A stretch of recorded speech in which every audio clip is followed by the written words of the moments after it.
Assalamualaikum warahmatullahi wabarakatuh. Apa kabar anak-anak yang solih-solihah? Bertemu lagi dengan ibu ya. Sekarang kita akan ke pelajaran IPA, ilmu pengetahuan alam. Masih di tema 1, subtema 1, tumbuhan sahabatku. KD 3.1 membandingkan cara perkembangbiakan tumbuhan dan hewan, dan KD 4.1 menyajikan karya tentang perkembangbiakan tumbuhan. Minggu lalu kita sudah membahas perkembangbiakan tumbuhan secara generatif. Sekarang kita akan membahas perkembangbiakan tumbuhan secara vegetatif.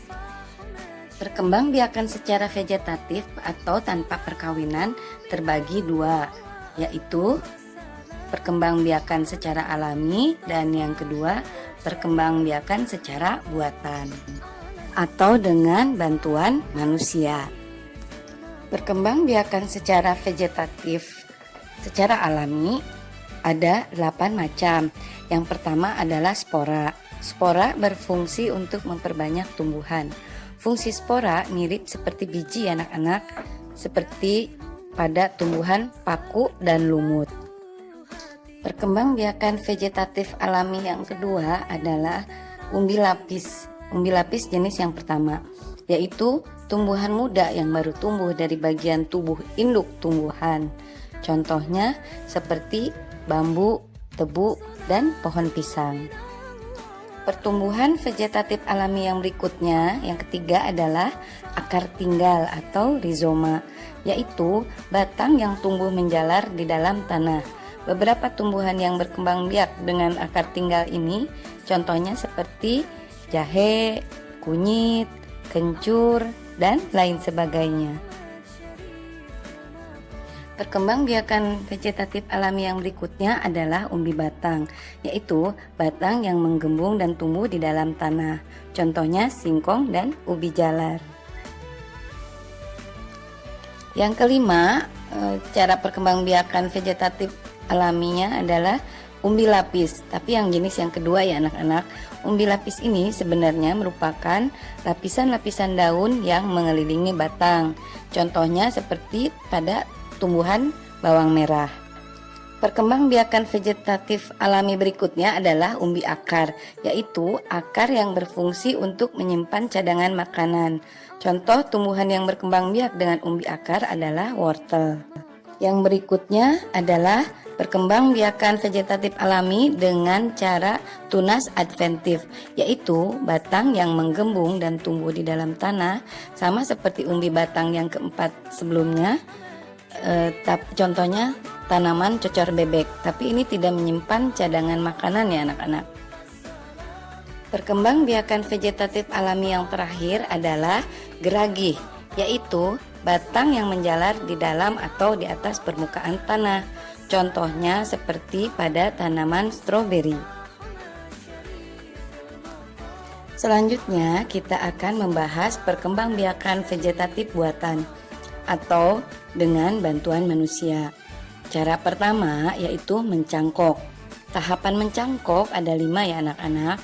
Yang pertama, dahan dikupas sampai terlihat bagian putihnya. Lalu ditutup dengan tanah humus dan kemudian dibungkus plastik, lalu diberi lubang-lubang kecil. Setelah beberapa hari, akar akan muncul di dalam dahan yang tertutup plastik tadi. Lalu dahan tersebut dipotong dan dipindahkan ke tanah atau ke dalam pot. Perkembangbiakan vegetatif buatan dengan cara mencangkok ini ada beberapa kelebihannya. Antara lain, tanaman berbuah lebih cepat bila dibandingkan menanam tanaman yang ditanam dengan biji. Yang kedua, kelebihannya yaitu tanaman akan memiliki sifat yang sama dengan induknya.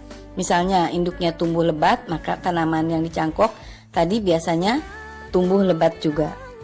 Sedangkan kekurangannya yaitu akar tanaman kurang kuat dan biasanya berumur pendek. Perkembangbiakan vegetatif cara kedua adalah stek. Syarat utamanya tanaman yang akan di stek yaitu memiliki mata tunas pada bagian tumbuhan. Tahapan melakukan stek adalah yang pertama dahan dipotong dan ditanam di tanah atau pot dengan tanah yang subur. Kemudian akar akan muncul dari batang dan tumbuh menjadi tumbuhan baru.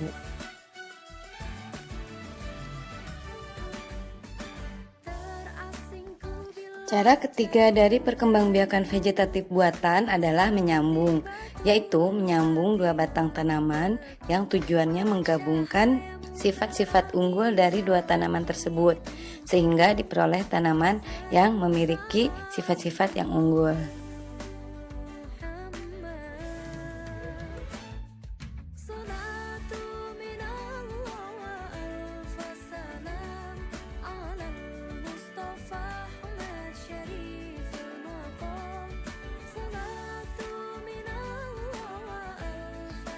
Perkembangbiakan vegetatif buatan yang keempat yaitu dengan cara okulasi.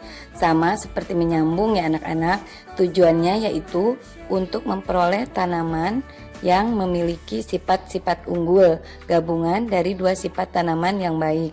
Hanya saja berbeda dalam tahapan pengerjaan cara-caranya.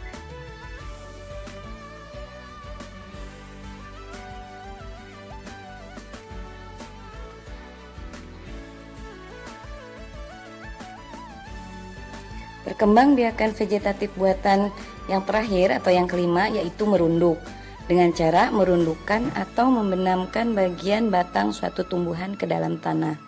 Tentunya syarat utamanya tanaman harus memiliki batang yang mudah dibengkokkan. Itu tadi pembahasan hari ini anak-anak mengenai perkembangbiakan vegetatif. Kalian tulis rangkuman dari materi pembelajaran hari ini ke dalam buku catatan ya. Jangan lupa difoto dan dikirimkan ke ibu. Sampai di sini dulu anak-anak. Terima kasih sudah menyimak materi pembelajaran hari ini. Wassalamualaikum warahmatullahi wabarakatuh.